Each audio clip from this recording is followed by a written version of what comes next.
हमारे साथ इस सेगमेंट में हमें ज्वाइन करें वहाद सिराज साहब of Nayatel and he is also a senior professional of the IT sector. Wahad साहब अस्सलाम वालेकुम, बहुत शुक्रिया प्रोग्राम में ज्वाइन करने के लिए। Thank you for your time sir. Wahad साहब, सबसे पहले आपका व्यू चाहिए on the budget. How do you see this budget? ये कैसा बजट है? और ये जो रिलीफ की कल से हम बातें सुन रहे हैं कि हुकूमत ने बहुत रिलीफ इकदाम दिए हैं और आवाम को बड़ा रिलीफ मिला है, ये कितना ही कोई रिलीफ दे दिया इन्होंने? बजट में एक्चुअली देखा जाए तो तीन एक्चुअली जो क्लासेस हैं कि जैसे एक आईटी सेक्टर हो गया, एक टेलीकॉम सेक्टर हो गया और तीसरा जो ब्रॉडर सेक्टर है जो सैलरीड क्लास है। तो तीनों के लिए बदकिस्मती से कोई एक्चुअली इस बजट में कोई रिलीफ नहीं है। आईटी सेक्टर का एक बहुत बड़ा बर्निंग इशू था कि जो रिमोट वर्कर्स हैं उनके ऊपर टैक्सेशन का, कि उनको टैक्स नेट में लाया जाए, और वो उसके ऊपर गवर्नमेंट ने कुछ भी नहीं किया बेसिकली। यानी एक सैलरीड क्लास पे हायर टैक्स, और जो रिमोट वर्कर्स जो बाहर की कंपनियों के लिए पाकिस्तान में बैठ के काम करते हैं और जिनको डॉलर्स में सैलरी मिलती है, और बहुत सारी इवन इंडियन कंपनीज हैं कि जो पाकिस्तानी इंजीनियर्स को और सॉफ्टवेयर डेवलपर्स को पाकिस्तान में बैठ के हायर करती हैं और उन्हें डॉलर में सैलरी पे करती हैं, उन पे कोई टैक्स नहीं है। दूसरा जो इशू था कि जो फॉरेन सर्विस प्रोवाइडर्स हैं जैसे नेटफ्लिक्स और अमेजोन, और इनको अगर वो टैक्स के धारे में उन्होंने लाया है, ये भी अच्छा काम किया है। और ये लेकिन एक्चुअली 5% है, और लोकल जो कंपनी सर्विस प्रोवाइड करती हैं उनके ऊपर 15% टैक्स है। यानी ये टैक्सेशन भी लोकल और फॉरेन कंपनीज में बराबर होनी चाहिए। फॉरेन कंपनी जो पाकिस्तान में बिजनेस कर रही हैं उन पे उतना ही टैक्स होना चाहिए कि जितना पाकिस्तानी कंपनीज पाकिस्तान में बैठ के टैक्स देती हैं, बल्कि फॉरेन कंपनी में तो ज्यादा होना चाहिए थोड़ा सा, क्योंकि उन्होंने पाकिस्तान में कोई इन्वेस्टमेंट नहीं की भी। बिल्कुल। सो एक एटलीस्ट एक फेयर टैक्सेशन फ्रेमवर्क होना चाहिए था। एग्जैक्टली जी। अच्छा, और तीसरी जो अभी ये जो ई कॉमर्स प्लेटफॉर्म्स का और इसका कह रहे हैं, ये भी मैं समझता हूँ कि दिस इज नॉट एक्चुअली, पूरी इंडस्ट्री ये समझ रही है कि ई कॉमर्स तो अभी पाकिस्तान में बिल्कुल टेक ऑफ कर रही है, और यहाँ पे बहुत सारी छोटी छोटी ऑनलाइन शॉप्स हैं, बिजनेसेस हैं, स्टार्टअप्स हैं कि जो अपने प्रोडक्ट्स को ऑनलाइन सेल करते हैं।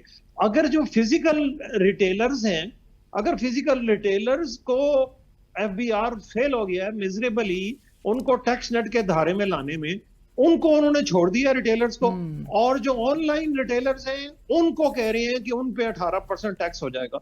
तीसरी चीज जो सैलरीड क्लास के ऊपर जो गवर्नमेंट का एक बड़ा, और फाइनेंस मिनिस्टर साहब ने बड़ी अच्छी ओपनिंग तकरीर की, और प्राइम मिनिस्टर साहब ने भी कहा कि जी हमें उनकी जो तकालीफ है उसका बड़ा एहसास है, लेकिन उन्होंने जो उस पर एक्शन किया 1 से 2% सिर्फ टैक्स को उसको कम किया गया।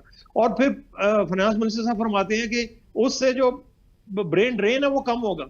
आपने 1-2% टैक्स कम किया और आप एक्सपेक्ट कर रहे हैं कि पाकिस्तान से जो प्रोफेशनल्स हैं और जो पढ़े लिखे लोग हैं वो बाहर जाना खत्म हो जाएंगे या कम हो जाएंगे। ये तो मैं समझता हूँ फूल्स पैराडाइज में रह रहे हैं कि ये कैसे हो सकता है। ये जो टैक्स पिछले 2 सालों में डबल से भी ऊपर हो गया है, उस टैक्स को एटलीस्ट वो 23 की स्टेज पे लाते, ताकि जो सैलरीड क्लास है, जो मिडिल क्लास है, जो लोअर मिडिल क्लास है, उन्हें रिलीफ मिलता।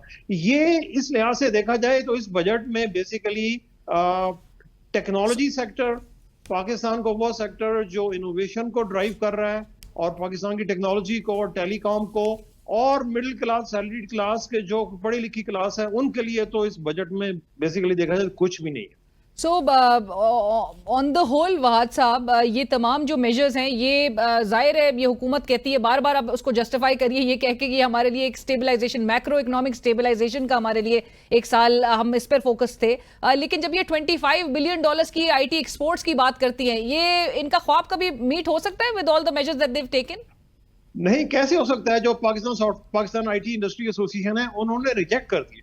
इंडस्ट्री एसोसिएशन हमारी ये कह रही है, और सारे एक्सपर्ट्स ये कह रहे हैं कि आप 2.5 बिलियन से 3 बिलियन से 25 बिलियन पे जाना चाह रहे हैं। आपकी तकरीबन जो 6 लाख की जो वर्कफोर्स है जो इस आईटी सेक्टर में काम कर रही है, वो उनको हाईली टैक्सेशन का वो शिकार है, रिमोट वर्कर्स के साथ वो डिस्पैरिटी का शिकार है।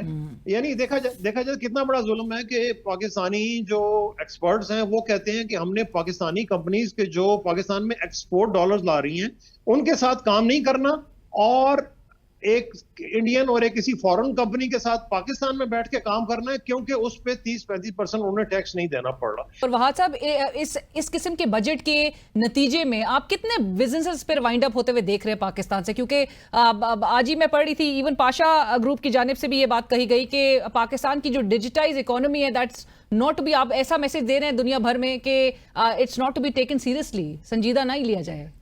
एग्जैक्टली देखिए, दुनिया को पाकिस्तानी जो बिजनेसेस हैं वो ऑलरेडी एक प्रेशर का शिकार है।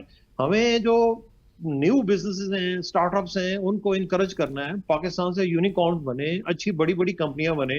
हुकूमत, बिना प्राइम मिनिस्टर साहब अक्सर कहते हैं जी हमने ईज ऑफ बिजनेस करना है। बिजनेसेस से पूछें, वो तो कहते हैं भाई हमें आप टीज ऑफ बिजनेस की तरफ ले जा रहे हैं। आप हम इतना टीज कर रहे हैं कि हम तो मुल्क छोड़ के भाग ही जाए। बिल्कुल, ईज ऑफ बिजनेस के बजाय टीज ऑफ बिजनेस की तरफ आपने सही इस्तेलाह इस्तेमाल की। थैंक यू सो मच वहाद साहब फॉर ज्वाइनिंग अस। और इसी के साथ ही प्रोग्राम की टीम अलीना शिगरी को इजाजत दीजिए। अल्लाह हाफिज।